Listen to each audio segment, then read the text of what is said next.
हज़रत सखी लाल शहबाज कलंदर की दरगाह समेत सिंध की तमाम दरगाहें 1 महीने से बंद हैं, लेकिन सखी लाल शहबाज कलंदर का जो मशरक़ी सहन है कदीम अलम पाक वाला, वो मुहर्रमुल हराम के दौरान कई मरतबा खोला गया और बंद किया गया।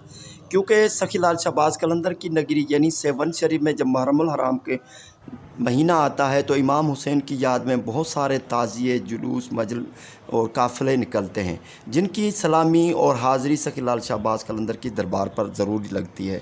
तो जब भी काफ़िले आया करते थे तो सखी लाल शहबाज कलंदर की दरगाह अपनी जगह पर वो दरवाज़े कायम थे, यानी बंद थे, लेकिन जो ज़ायरीन के लिए या जो मोमिनीन के लिए या जो शिया अंजुमन हैं जो ताज़िए वगैरह बरामद करती हैं या काफ़िले निकालते हैं, उनके हिसाब से सखी लाल शहबाज कलंदर का जो कदीम अलम पाक वाला सहन है वो खोला जाता था। तमाम जो काफ़िले दरवाज़े पर जब आया करते थे तो हुकूमत की तरफ से हिदायत कि मुहर्रमुल हराम के दौरान जो भी काफ़िले आएँ सखी लाल शहबाज कलंदर की दरबार में उनके लिए सहन खोला जाए।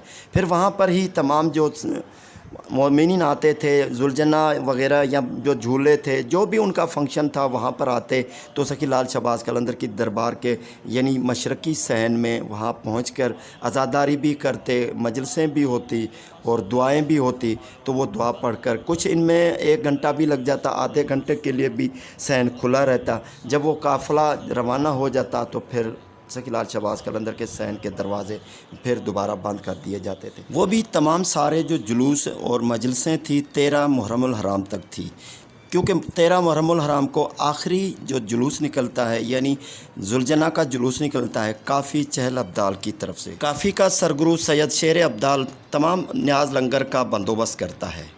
मुहर्रमुल हराम के आते ही तकरीबन 2 हफ़्तों तक सखी लाल शहबाज कलंदर की नगरी यानी सेवन शरीफ में हज़रत इमाम हुसैन का लंगर न्याज इतना चलता है, बहुत कसीर तादाद में चलता है। गरीब गुरबा जो भी होता है वो अपने हिसाब से, अपनी हैसियत के हिसाब से लंगर चलाता है, न्याज चलाता है। कोई ठंडे पानी की सबील पेश करता है, हज़रत इमाम हुसैन के काफ़िले में जो शरीक लोग होते हैं उनके लिए ठंडे पानी की सबीलें, शरबत की सबीलें, कोई छोले बाँट रहा होता है तो कोई चावल पका कर हज़रत इमाम हुसैन की जो काफ़िले वालों को खिलाता है। इन मातमी काफ़िलों और जुलूसों में सेवन शरीफ के सादात, शिया अंजुमन फ़ुकरा और काफ़ियों के सरगरूहान और सेवन का अवाम शामिल होता है। आज 14 मुहर्रमुल हराम है। सखी लाल शहबाज कलंदर की नगरी में 13 मुहर्रमुल हराम तक आज़ादारी होती है और काफ़िले जुलूस बरामद होते हैं। ये जो मार्केट आप देख रहे हैं ये दुकानदारी फिर स्टॉल लग गए हैं, क्योंकि 13 तारीख के बाद जो काफ़िले हैं उनकी जो इख्तितामी जो रसूमात हैं वो ख़त्म हो गई हैं। कोई भी अभी काफ़िला नहीं निकलेगा, अगले साल ही निकलेगा। इसीलिए ये जो दुकानदारी हजरात हैं यहाँ पर उन्होंने अपने स्टॉल लगा दिए हैं दोबारा। ये सारे की सारी तमाम जो स्टॉल थे, ये दुकान थे, वो बिल्कुल हटाए गए थे। आज़ादारी के हिसाब से, जुलूस के हिसाब से तमाम रुकावटें ख़त्म की गई थी, लेकिन अभी क्योंकि हज़रत इमाम हुसैन की मुहर्रमुल हराम की तमाम रसूमात इख्तिताम को पहुँची हैं, इसीलिए दोबारा ये दुकानें खड़ी हो गई हैं और स्टॉल लगे हुए हैं।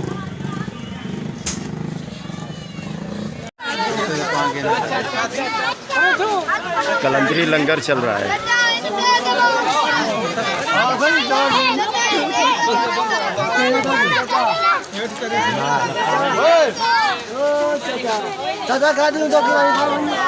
खजूर का लंगर है, खजूर चल रही है, खजूर का लंगर चला रहे हैं सखी लाल शहबाज कलंदर के मशरक़ी गेट पर।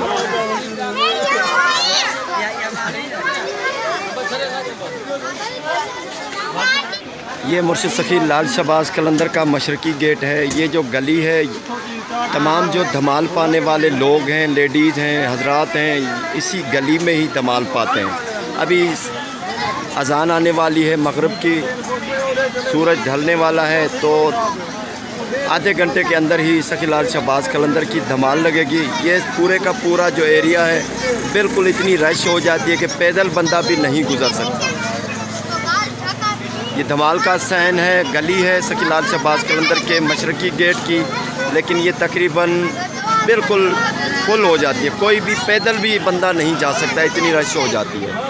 जो भी जहनी अमराज होते हैं, मरीज़ होते हैं, जहनी अमराज वाले लोग यहाँ पर धमाल पाते हैं और धमाल में अल्लाह ताला उनको शिफा देता है। सखी लाल शहबाज कलंदर के सदक़े बिल्कुल ठीक हो जाते हैं।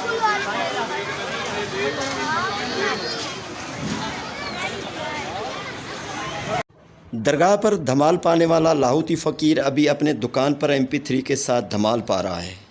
ताऊ घणो कमाए अथई? हो ना हाणे 20 रुपया मिलिया। दरगाह भला बंदि थी आहे, फ़र्क़ु पियो आहे? हा वॾो कीअं भला? वॾो हूअं घणा मिलंदा हुई? हू 600 मिलंदा। ऐं हाणे? हाणे 200-300 मिलिया।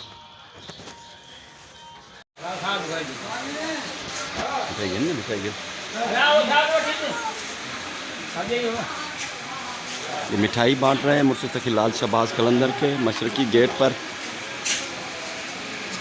आज दोपहर का वक्त था। सखी लाल शहबाज कलंदर का एक अकीदतमंद था, बहुत दूर था, पंजाब से था।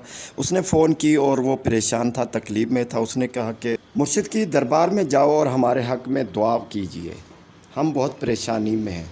तो उसी वक्त में सखी लाल शहबाज कलंदर की दरबार पे आ गया, दुआ की, उनका नाम लेकर उनके अल्फाज बाबा की दरबार में पहुंचा। मेरे घर से दरगाह तक अगर फ़ासला देखेंगे तो इतना फ़ासला है, मैं मोटरसाइकिल से निकलता हूं तो कार्बोरेटर की जो तेल है वो सप्लाई बंद कर दूं तो इतना उसमें तेल होता है कि सखी लाल शहबाज कलंदर की दरबार पर पहुंच जाऊं, और अगर रास्ता क्लियर है तो वापसी भी हो जाती है उसी तेल में।